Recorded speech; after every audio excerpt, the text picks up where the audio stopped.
is Graham Smith. Graham's from the Institute for Governance and Policy Analysis, and his 3MT title is Improving Performance Measurement in Government. Oh, yeah, thank you. Okay, so this is Graham Smith from the Institute for Governance and Policy Analysis. His 3MT title is Improving Performance Measurement in Government, as opposed to swimmers. Graham's currently holding a Bachelor of Science Honours and a Master of Public Administration. He commenced his PhD studies under John Halligan in 2012. Graham's got a wide background in various types of public sector review, including operations research, performance audit, evaluation and risk management, conducted both as a public servant and as a consultant. In recent times, Graham's evaluated or developed performance measures in several organisations and has presented a number of workshops and papers both in Australia and overseas on his topic. We all want government to perform.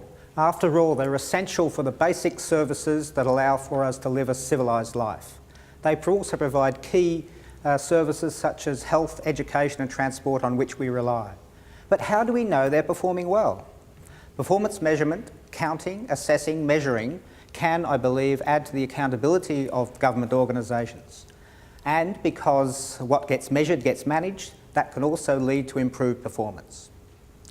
Now, despite the requirement for performance measures having been established for many years, their quality is still patchy. Performance measures can be vague, inconsistent, they cannot relate well to the measures, and sometimes they are not even properly formed measures at all. How about this for a performance measure?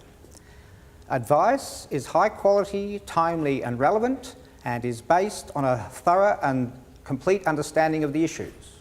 Now, how do you measure that?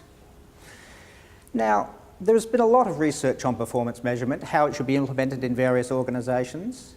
The people who are running this are highly skilled and well paid, and there's lots of advice and guidance out there. So what's going wrong? How do organisations get away with this rubbish? And that is really the gist of my PhD, how and why they get away with it. To do this, I'm looking at a huge pile of reports, mostly budget papers and also annual reports of a large number of organisations. I'm also talking to a large range of people throughout the jurisdictions of New South Wales, the ACT and the Commonwealth, and trying to find from that investigation what causes quality performance measures and how those measures change.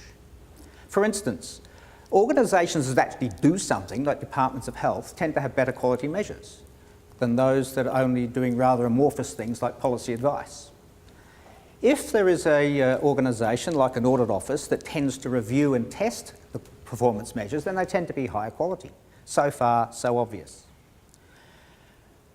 Though I've also found some non-obvious things. The internal resources, the status, the resources, the training that's provided towards performance measurement within an organisation tends to have little impact. But the deeper question is, what drives all this? If there are poor performance measures, then who benefits? There is a case, which I'll be investigating further in the research, that senior public servants and indeed politicians value the murkiness that poor performance measures bring.